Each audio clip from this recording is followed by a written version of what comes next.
You can see on the screen there, if you'll turn to Psalm 121. Psalm 121. Tonight we're going to talk about where our hope comes from. Where hope comes from. And so if you'll follow with me in Psalm 121, there are 8 verses to this psalm. We'll read that and then we'll talk about it some. I will lift up my eyes to the hills, from whence comes my help. My help comes from the Lord, who made heaven and earth. He will not allow your foot to be moved. He who keeps you will not slumber. Behold, he who keeps Israel shall neither slumber nor sleep. The Lord is your keeper. The Lord is your shade at your right hand. The sun shall not strike you by day, nor the moon by night. The Lord shall preserve you from all evil. He shall preserve your soul. The Lord shall preserve your going out and your coming in from this time forth and even forevermore. Let me ask you a question. We title this topic, Where Hope Comes From. When you hear the word hopelessness, what comes to your mind? Sad. Okay, what else? Nothing's going to help. Nothing will help if it's hopeless. Despair, okay, very good. Anything more that comes to your mind when you think of what hopelessness implies or means? You have to be in a really, really bad place. If you're in a state of hopelessness, you're in a bad place, aren't you? All right, very good. Anything more? If you're going to stay in hopelessness, then you're not a Christian, I don't believe. Okay. If we've given up. That's a good point there. People who feel like things are hopeless, they give up. They quit. What are the different areas of people's lives where they feel hopeless? During sickness. During sickness. When your health is bad, you feel hopeless. I think I feel more hopeless when it's someone that I love. When it's someone that you love that's really struggling or down or whatever, okay? People that's been abused, I think. People who've gone through abuse feel hopeless. All right, very good. Financial difficulty. Financial difficulty. Loss. Just a loss, all right? Any kind of loss that you go through gives you feelings of hopelessness, all right? What else? Anything else? What does it take to restore hope? Love restores hope. Faith helps restore hope. Well, like Frida said, I think you have to have faith that the next day that comes is going to be better. All right? When you've got faith that the next day can improve,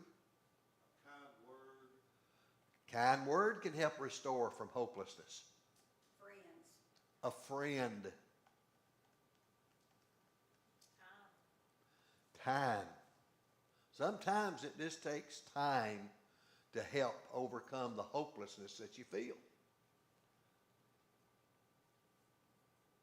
You said a friend, it's easy to just use the word friend, but when we say a friend, we're talking about somebody that we can feel comfortable sharing our deep hopelessness that we feel. A lot of people are ashamed to say, I feel hopeless, because they don't want to feel that way. It's almost like it's a put down.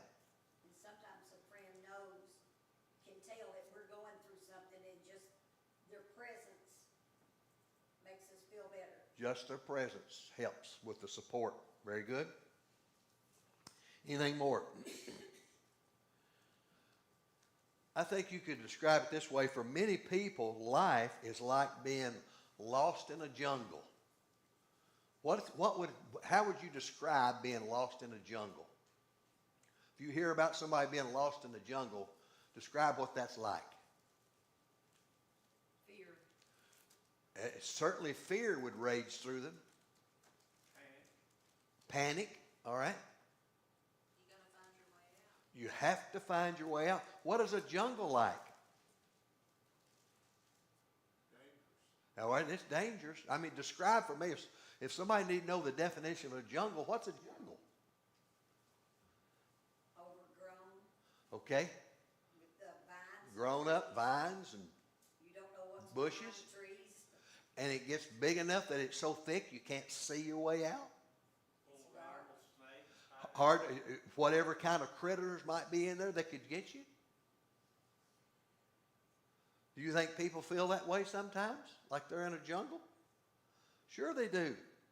People all around us that way. Why do you think life could be described as being in a jungle, caught in a jungle? You're at the mercy of the circumstances. All right? Can't always see what's ahead. You cannot see what's ahead. You're always searching for something. Always searching when you're in the jungle. You know, you see stories of homeless people who felt like they're in a jungle. Nobody knows them. They walk right on by. They're helpless. Yeah. Unless somebody gives them a hand. You hear stories about somebody that turns them around. Mm-hmm. And So- the sad part, a lot of times folks don't know which way to turn.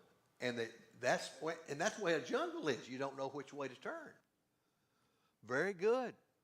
So you're describing the state that a lot of people live in. All right, I want y'all, let's do a little imagination.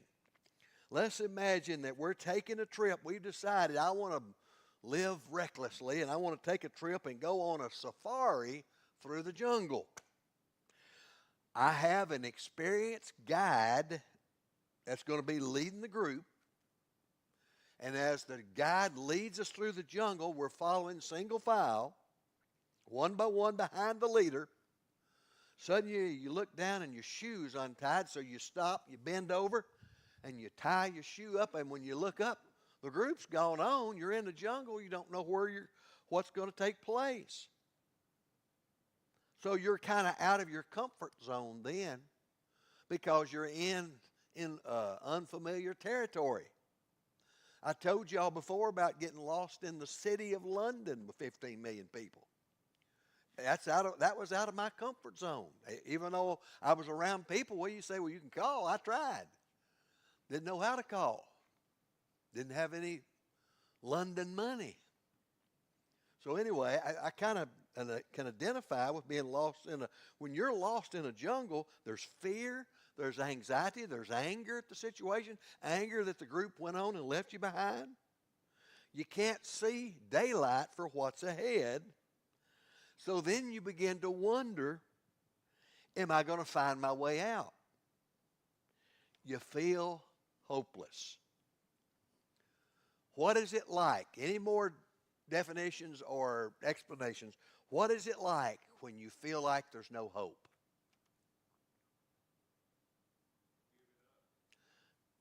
I think that's probably the best definition. You just feel like giving up. Total despair, as Mamie mentioned.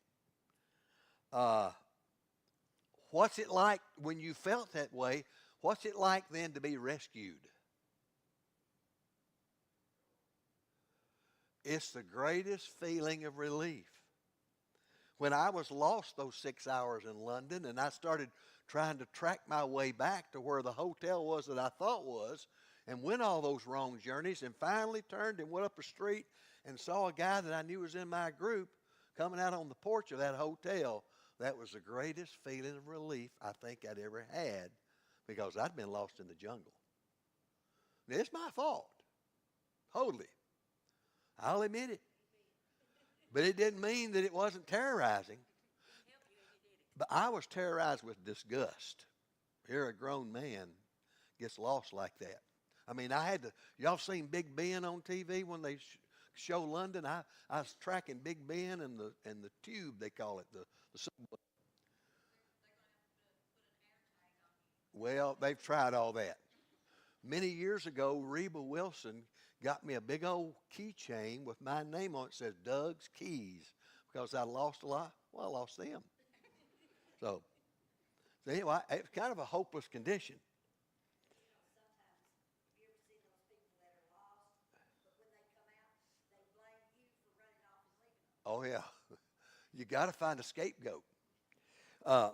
Here's the deal: when you're finally found, when you get out of the jungle, your hope and your peace is restored. Let's read. Oh no, we've already read the psalm there. Let me ask you this question: What does it take to restore hope? A glimmer of sunshine. All right. Encouragement when you're lost in the jungle. What else does it take?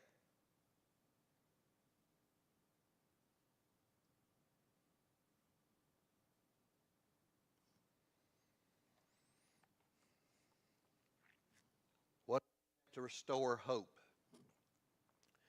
One thing it takes is a person who knows the way out of the jungle.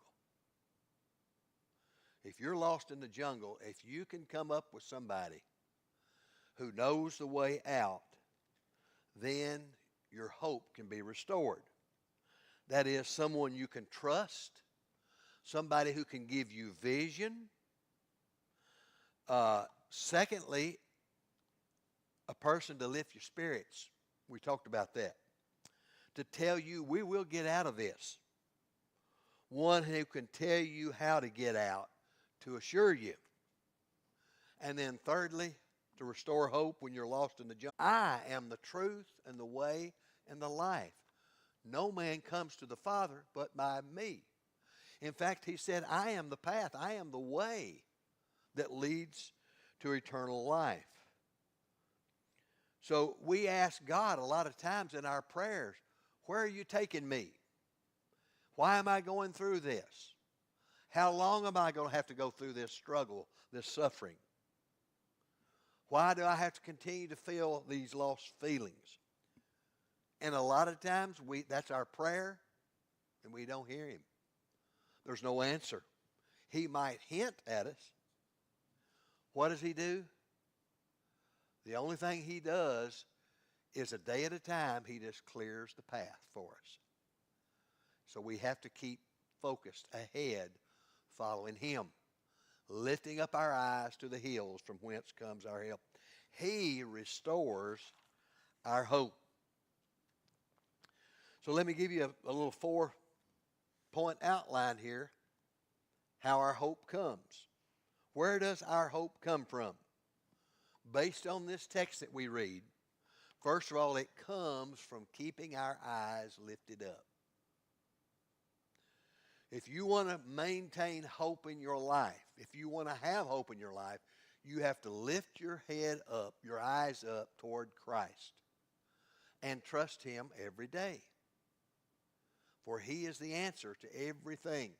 He may not tell us everything we ask him, but he is the one who will help us along the way. Secondly, our hope comes from Christ who watches over us. Just as the psalmist said here, nothing is out of his sight. He sees everything, and we can trust him for that. He's always watching over us. Do you sometimes feel like he's not watching over you? Don't we a lot of times live our lives and we almost pretend he's not watching? That's why we do a lot of the things that we do that we shouldn't. Comment in my Bible says he's alert and never sleeping. Alert and never sleeping. That's a good way to put it. Anything that we're going through, anything that we're feeling, whether it's 1 a.m. or 1 p.m., whether it's at home, in the city, or lost in the jungle, he's got a GPS tracking device on us. He knows exactly where we are at all times. He's watching over us. Thirdly, not only does he watch over us, and not only do we need to keep our eyes lifted on him, but our hope comes from Christ who meets our needs. He meets our needs, and the psalmist said here in the text, night and day. Anything that we need, whether it's night or day, he meets our needs. Finally, With that is a lot of times we don't think so. no, we don't, do we? That's where doubt comes in. You know, there's a difference. What's the difference in just doubting something and then losing all hope? You've used up all your doubt, really. Okay, you've kind of, when you've lost hope, you've used it all up. You know, doubting is temporary. The devil gives us occasion to doubt stuff. Time he keeps putting stuff in our way to make us think Yes. that it's not everlasting. Right. Christ may be watching us, but the devil knows exactly where we are too. Yeah. The good thing is God knows that the devil knows, and he knows where the devil is. Right. Good point there. But he has a lot of demons that work under him. Yeah. Finally, our hope comes from Christ who keeps us safe forever. Isn't that what the psalmist said in the last verse? The Lord shall preserve your going out and your coming in from this time forth and even forevermore. Is that not comforting to read? We've already used it up. I'm done. Any thought, question, comment? Where our hope comes from. You know, sometimes I wonder, we're here in church tonight and explaining this and the other. How do you think, I wonder how, say, someone that believe in Christ, when they lose all hope, how they Yes. We at least have somebody to turn to, and they do not. I've heard a lot of people say, how in the world do people go through the death of a loved one without God in their life? Good point. I've got a book that says, a man that without God is a nobody. That's a good way to put it. A man without God is a nobody. But I know he's always there. He's protected me so many times. He's always come in. Shorty was and I only hit me. That tree fell on my car. And it fell right through the windshield. A big old limb about like that. And it tore the steering wheel up and the whole top of the car. And when I got to the place that my friends picked me up, they started crying. And I thought, what are they crying about? They said, honey, you could have been killed. I said, because it was right there on the steering wheel. And so I know if he can protect me from a tree falling on me, he can protect me from anything else. Yes. And the thing about the unbeliever, God is right there for them too. The difference is they're not plugged in. We got to stay plugged in. I read this thing today. It said, this man said, do you need Jesus to go to heaven? And the other man said, man, you need Jesus to go to Walmart. Great thing right there. You need Jesus with you everywhere. Probably especially in Walmart.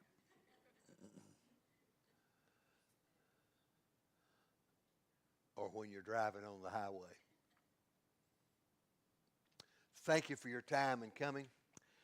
Pray about Sunday and Can I say something? yes, please. Be careful going back towards Sparta. I like to have run over a Mennonite on either a lawnmower or something right there at the little hill. Hmm. No lights, no nothing. So many people out farming and working and stuff, you never know. So that's a good point. All right, if you'll stand with me, I can't talk too good, but we'll be dismissed. All right. Dwight, would you lead us, please?